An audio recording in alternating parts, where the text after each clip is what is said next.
Assalamualaikum. Waalaikumsalam warahmatullahi wabarakatuh. Selamat pagi anak-anak ibu semua. Pagi, Bu. Apa kabar hari ini? Sehat, semangat, luar biasa. Baik, alhamdulillah hari ini pagi ini luar biasa semangatnya ibu lihat ya. Udah siap menerima pembelajaran hari ini? Sudah, Ibu. Oke, kita awali dengan membaca doa. Ibu minta ketua kelas untuk memimpin doa di pagi hari ini.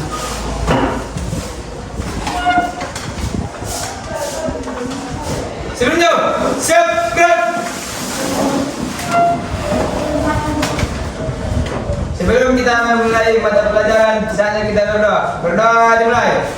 Bismillahirrahmanirrahim.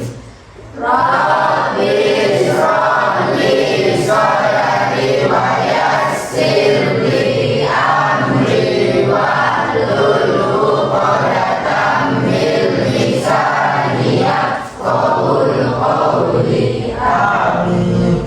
Berdoa selesai.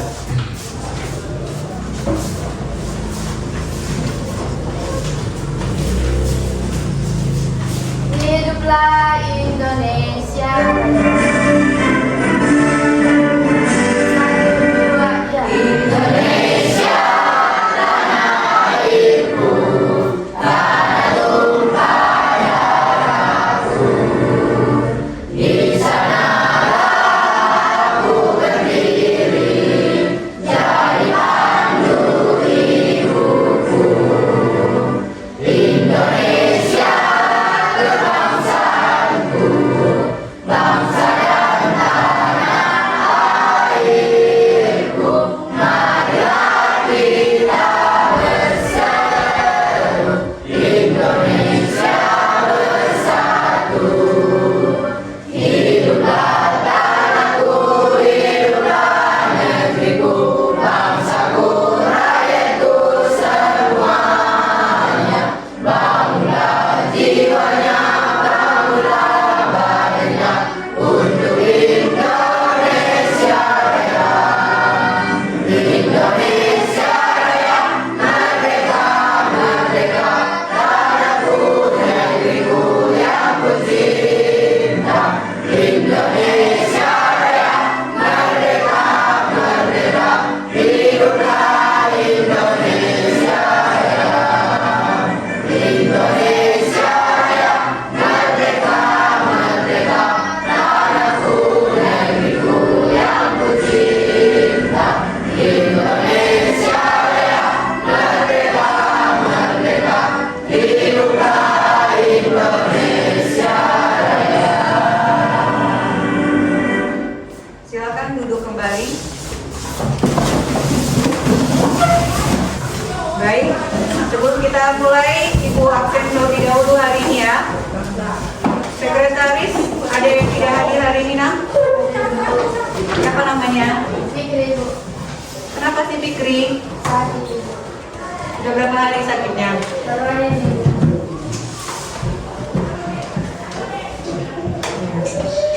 Buat yang lainnya, tetap jaga kesehatan ya.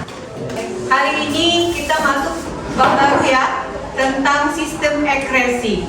Namun sebelum kita masuk di bab baru, ada pertanyaan pemantik yang akan Ibu tanyakan di kelas kalian ini. Mengapa manusia harus membuang zat sisa dari tubuhnya?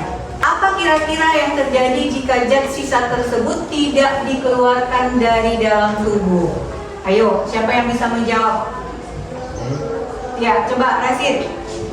Manusia harus membuang zat sisa karena zat tersebut bersifat racun. Jika minum tidak dikeluarkan akan meracuni tubuh. Iya.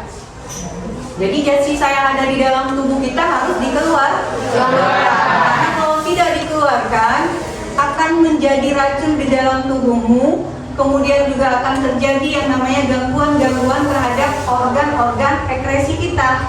Bahkan bisa menjadi menyebab kematian. Sebelum itu kita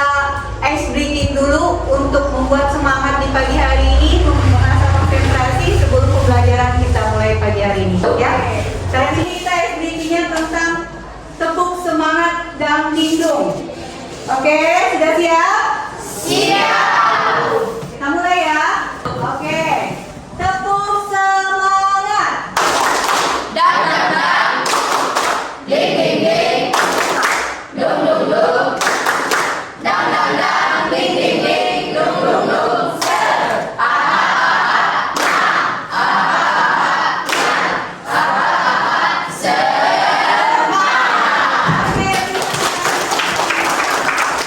Oke, sudah bersemangat pagi hari ini kan? Sudah ibu. Baik, kita mulai pembelajaran kita pada pagi hari ini tentang sistem akresi, lanjutan dari materi kita yang sebelumnya. Kan keterkaitannya dengan materi apa saja? Yang pertama dengan sistem pencernaan. Kemudian yang kedua sistem air, sistem apa? Respirasi atau sistem pernafasan. Kita lihat dulu tujuan daripada pembelajaran sistem akresi. Yang pertama, menjelaskan pengertian sistem akresi pada manusia.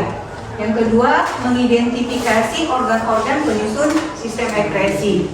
Yang ketiga, ada mendeskripsikan proses pembentukan urin pada ginjal. Dan yang keempat, menjelaskan peran kulit, peran paru-paru, peran hati, dan organ akresi sebagai akresi tambahan ya. Dan yang terakhir, menyebutkan macam-macam atau gangguan penyakit yang disebabkan oleh sistem akresi. Dan kita bahas cara pencegahannya. Baik, yang namanya sistem akresi itu adalah mengeluarkan zat sisa. Ya, kita lihat 3 macam sistem pengeluaran dalam tubuh. Yang pertama ada yang namanya sistem defekasi. Nah, sistem defekasi ini adalah mengeluarkan zat sisa berupa sisa pencernaan, yaitu feses. Kemudian yang kedua ada yang namanya sistem sekresi. Dan yang ketiga ada yang namanya sistem ekskresi. Bedanya antara sistem sekresi dengan ekskresi, kalau pada sistem sekresi, proses mengeluarkan zat-zat sisa dari hasil metabolisme yang masih berguna bagi tubuh. Sedangkan kalau pada sistem ekskresi, proses pengeluaran sisa-sisa hasil metabolisme namun tidak lagi dibutuhkan oleh tubuh kita. Jadi ini yang membedakan, yang sekresi masih berguna bagi tubuh, sedangkan ekskresi sudah tidak berguna lagi bagi tubuh. Maka kalau kita lihat contoh pada sistem ekskresi, yaitu seperti enzim. Enzim terdapat di mana? Air liur dalam mulut kita. Ini termasuk enzim ini termasuk zat sisa, namun masih digunakan dalam tubuh. Sedangkan kalau sistem ekskresi, proses pengeluaran sisa yang tidak berguna bagi tubuh lagi. Apa contohnya? Urin. Kemudian apa lagi? Kemudian ada CO2, H2O, dan kita lihat fungsi sistem ekskresi dalam tubuh kita. Yang pertama itu menurunkan kadar zat produk metabolisme. Ya. Kemudian yang kedua, melindungi sel-sel tubuh dari makanan bersifat racun. Yang ketiga, menjaga keseimbangan tubuh. Ya. Mulai dari proses filtrasi. Kita mulai dari proses filtrasi. Nih, proses filtrasi pada gambar ini adalah proses penyaringan. Ya, terjadi di mana? Di glomerulus. Ya, tempatnya di glomerulus, proses filtrasi. Kemudian dilanjutkan nanti reabsorpsi, penyerapan. Terjadi di tubulus proksimal, di sini tempatnya ya. Kemudian nanti dilanjutkan augmentasi, terjadi di tubulus distal. Kemudian nanti baru dikumpulkan, ya, dikumpulkan atau mengumpulkan hasil ekskresinya di tempatnya di kolektif. Ini, itulah proses pembentukan urin dalam tubuh. Lalu kita lihat bagaimana proses pengeluaran urin dari dalam tubuh.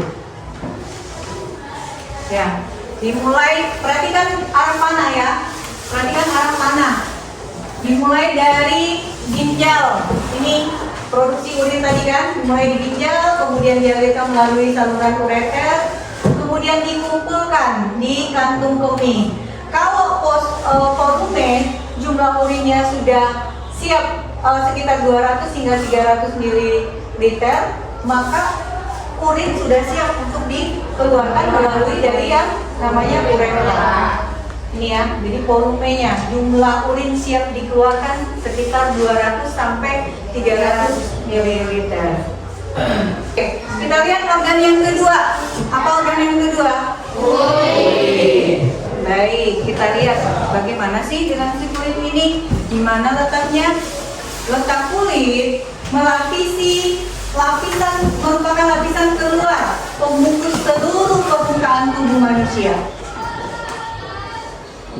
Dan sebagian besar ditumbuhi dengan rambut halus ya. Oke, kita lihat struktur kulit. Struktur kulit kita dibagi menjadi 3. Ada bagian epidermis dan ada bagian dermis dan hipodermis. Kita lihat fungsi kulit kita. Yang pertama, melindungi tubuh dari apa? Ya, dari paparan sinar ultraviolet. Jadi, oke, itu yang pertama. Kemudian yang kedua, fungsi kulit kita mengatur suhu. Yang ketiga, fungsi kulit apa? Ya, keringat itu keluar dari kulit. Kemudian fungsi yang keempat, membentuk vitamin D. Jadi kulit kita membantu pembentukan vitamin D. Vitamin D didapatkan dari mana? Dari matahari. Pagi hari ya, tapi ya, jangan siang hari ya. Dan yang terakhir adalah menentukan warna kulit atau pigmentasi. Jadi warna kulit kita ditentukan oleh pigmen yang ada di kulit. Tiap orang itu nggak sama ya. Selanjutnya kita lihat proses pembentukan keringat. Diawali dengan suhu tubuh yang meningkat. Jadi tergantung cuaca. Contoh hari ini cuaca pada pagi hari ini cerah, ya. Kemudian suhu kita juga lumayan tinggi akhir-akhir ini. Jadi suhu tubuh meningkat, tentu pembentukan keringat juga semakin banyak. Kita lihat pada saat suhu tubuh meningkat, pembuluh darah kita itu melebar.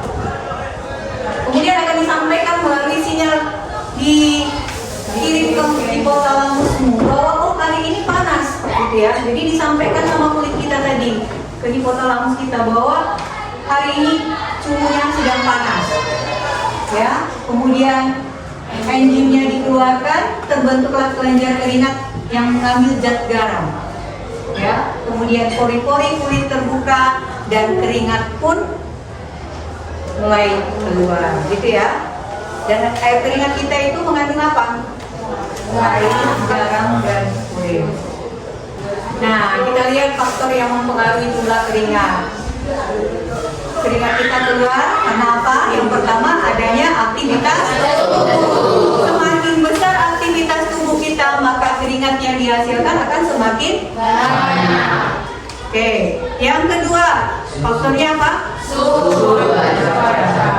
Ya, kalau hari panas kita berkeringat, kalau hari dingin kira-kira berkeringat tidak? Tidak. Kecuali orang yang sakit. Lanjut, kondisi kesehatan. Ini tadi yang kalau demam, suhu tubuh kita kan tinggi. Nah, biasanya cenderung menghasilkan keringat yang lebih banyak. Yang terakhir, faktor yang terakhir apa? Emosi. Jadi pada saat kita emosi, itu cenderung mengeluarkan keringat. Ya, itu faktor yang mempengaruhi jumlah keringat. Organ yang ketiga adalah hati. Di mana letak hatimu? Ada yang tahu letak hati di mana? Hah? Di mana? Rahmat. Kita lihat di mana sebenarnya letak hati ini. Berada di bagian atas sebelah kanan abdomen dan di bawah tulang rusuk. Berada di bagian atas sebelah kanan abdomen dan di bawah tulang rusukmu. Bawah tulang rusuk. Hati ini merupakan organ terbesar ya. bagian terbesar berukuran paling besar dalam tubuh karena dia mencapai beratnya sekitar 1,5 kg. Ya, sekitar 3 sampai 5% dari berat badan. Ya. Oke. Sekarang kita lihat apa fungsi hati dalam tubuh kita manusia. Pertama, menyimpan energi dalam tubuh. Menyimpan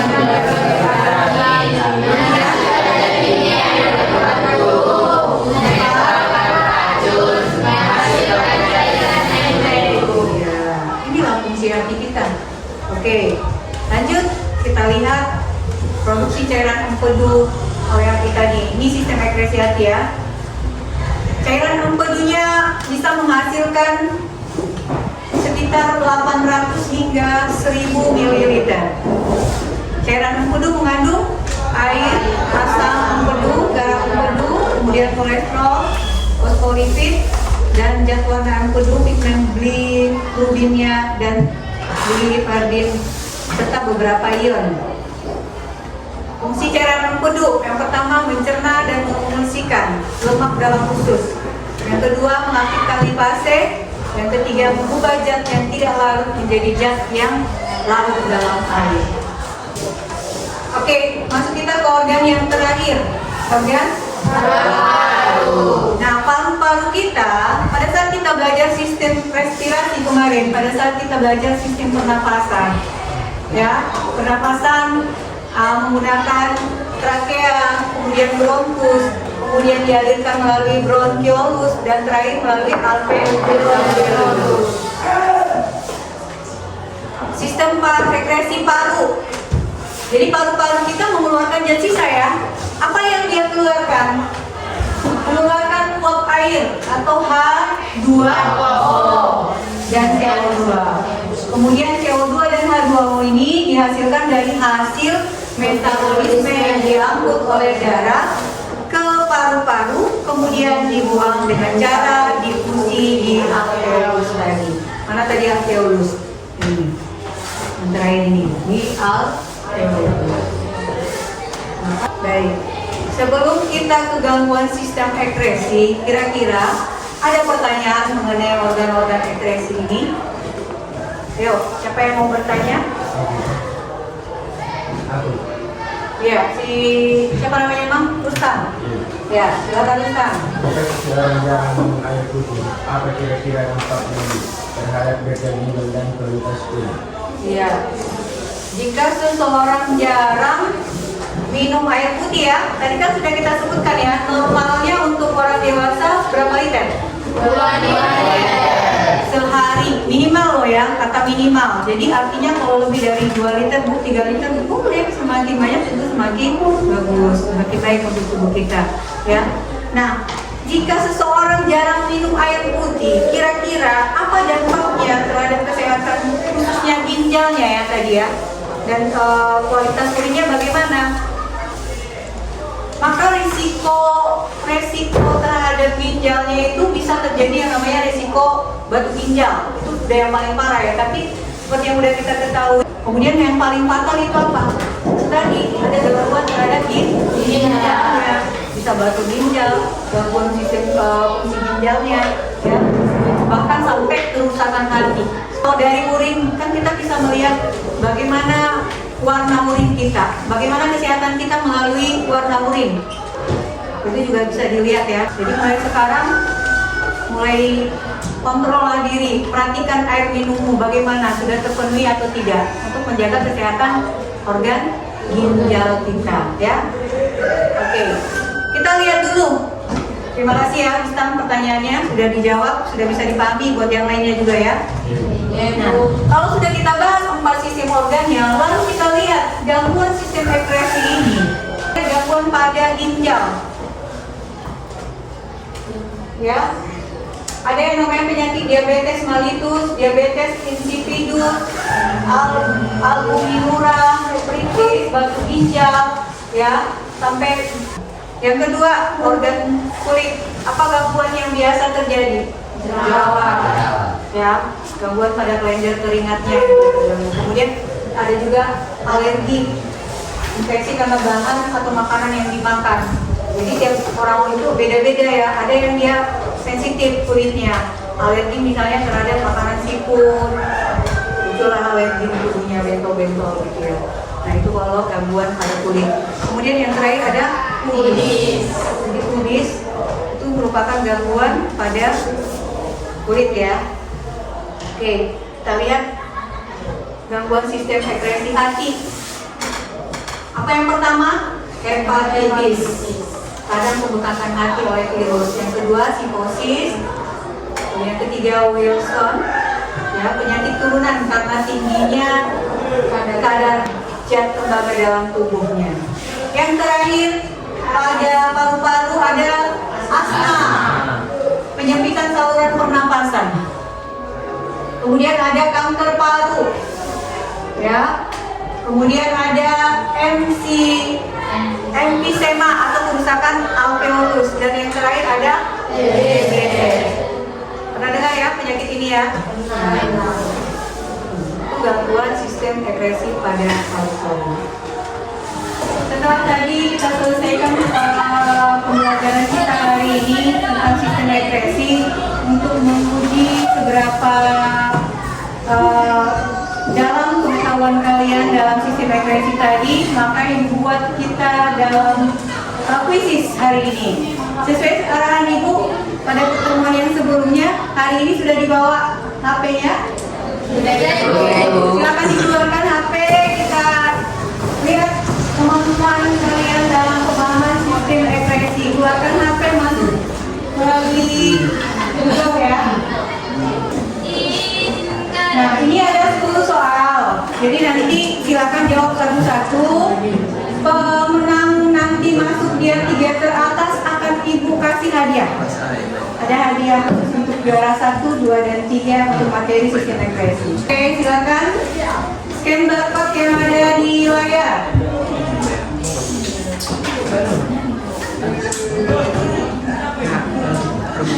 Dari Google ambil yang model kamera, scan barcode. Sudah? Kalau sudah silakan ketik nama. Sudah siap untuk mengikuti kuis? Yuk kita mulai. Hitungan ke-3 ya. 1, 2, 3. Cepat pilihnya.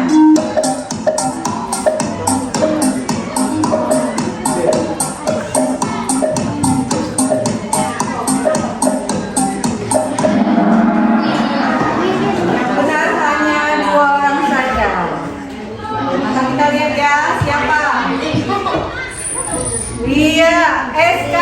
Sementara menduduki peringkat pertama. Itu semangat. Oke, soal keberapa? Iya, soal terakhir penentu. Ayo, lebih kerja paru-paru sebagai alat ekskresi. Mengeluarkan apa? Ayo, cepat sedikit. Apa yang dikeluarkan oleh paru-parumu? Ini yang menentukan siapa peringkat 1, 2, dan 3. Yang benar 7 orang, karbon dioksida dan uap air. Sekarang saatnya kita lihat siapa peringkat pertama, kedua, dan ketiga pada materi sistem sekresi. Pemenangnya pada sistem sekresi di peringkat ketiga ada Zahra. Peringkat kedua ada Uttam. Tepuk tangan. Dan peringkat ke-1 siapakah dia?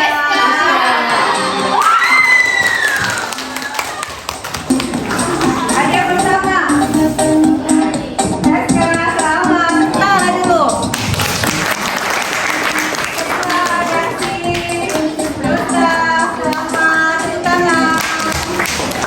Siapa? Kasih tepuk tangan juga buat kita. Oke. Itu pada hari ini sebelum berakhir materi kita ada tugas LKPD yang Ibu sudah sampaikan di pertemuan yang sebelumnya untuk membentuk 4 kelompok. Kelompok ginjal, hati, paru-paru, dan kulit. Sedang untuk nantinya didiskusikan, lalu dipresentasikan ke depan, ya? Sudah? Baik. Silakan untuk kelompok masing-masing.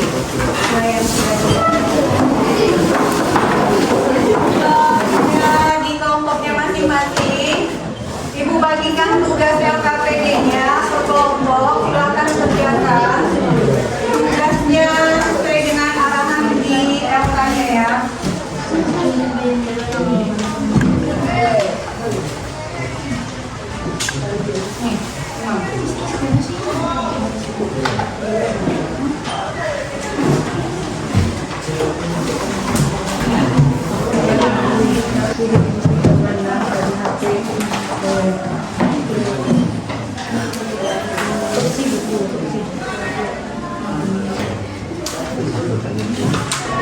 Sudah selesai belum?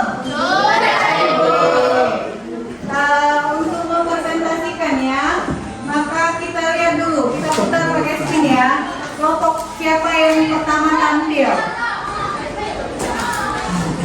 Yuk, sama-sama kita lihat. Kelompok manakah? Kelompok ginjal. Ya, kelompok ginjal silakan maju untuk pertama. Rekan kami dari kelompok ginjal ingin mempresentasikan hasil LKPD kami. Pemetaan organ ekspresi. Buatlah tabel yang memuat organ ekspresi berikut: ginjal, hati, paru-paru, dan kulit. Isi tabel dengan letak organ dan sisa yang dikeluarkan serta fungsi utama. Jawab. Fungsi utama: detoksifikasi racun, membentuk urea, menghasilkan MP2. Organ paru-paru, letak rongga dada, zat sisa yang dikeluarkan karbon dioksida dan CO2, uap air. Demikian presentasi kami hari ini. Demikian, assalamualaikum warahmatullahi wabarakatuh.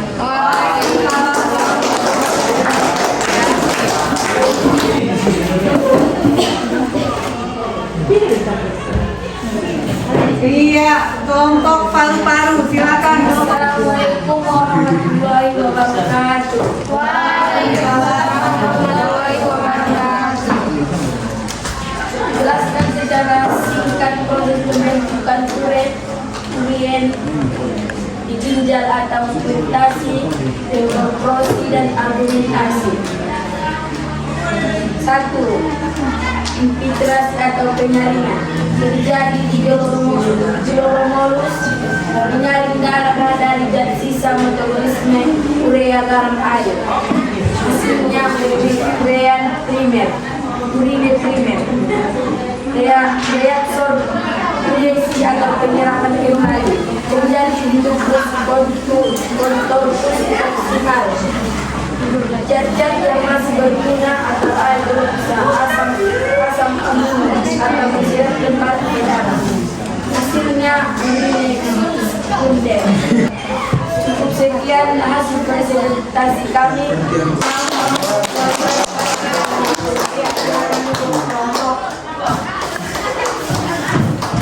Itu tadi sudah diakhiri dengan kelompok hati ya, sudah mempresentasikan hasil LKPD-nya. Selanjutnya sebelum menutup kesimpulan dari materi sistem ekspresi, siapa yang bisa menyimpulkan, membuat kesimpulan dari materi kita hari ini? Saya Ya, silakan Cara. Sistem ekspresi berfungsi untuk membuang zat sisa metabolisme agar tubuh tetap sehat. Organ yang terlibat yaitu ginjal, kulit, paru-paru, dan hati dengan peran masing-masing. Jika terganggu, zat sisa bisa menumpuk dan membahayakan tubuh. Oleh karena itu, menjaga kesehatan organ ekspresi sangat penting untuk mempertahankan keseimbangan atau homeostatis tubuh. Ya. Jadi sudah sama-sama kita ketahui bagaimana peran dari organ dalam tubuh kita, sudah kan? Nah, untuk itu mari perhatikan kesehatan organ tubuh kita agar tubuh kita tetap sehat, bugar, sehingga kita bisa mengikuti pembelajaran di setiap hari. Baik, selanjutnya refleksi kegiatan kegiatan kita pada hari ini, Ibu minta si SK dulu membuat refleksi hari ini di pertemuan sistem ekspresi. Silakan SK. Melalui materi ini, saya semakin menghargai betapa pentingnya peran sistem ekspresi dalam kehidupan sehari-hari. Saya harus lebih bertanggung jawab terhadap kesehatan diri sendiri dengan minum air banyak yang putih, dengan minum air putih yang cukup, mengurangi makanan tinggi garam dan zat kimia yang berbahaya, menjaga pola hidup sehat, olahraga yang cukup, istirahat yang cukup. Terima kasih refleksi yang sudah disampaikan oleh SK pada pembelajaran kita pagi hari ini. Untuk itu, sebelum kita akhiri pembelajaran kita di pagi hari ini, minta untuk ketua kelas menutup dengan doa. Silakan ketua kelas. Sebelum kita menutup pelajaran pada pagi hari ini, kita berdoa. Berdoa dimulai. Selesai. Ya, terima kasih untuk kebersamaannya pagi ini. Mudah-mudahan pembelajaran pada hari ini bisa dipahami dan diimplementasikan dalam kehidupan sehari-hari. Tetap sehat, semangat, dan selalu belajar. Oke? Kita nantikan di pertemuan yang akan datang. Itu sudahi dengan salam. Assalamualaikum warahmatullahi wabarakatuh.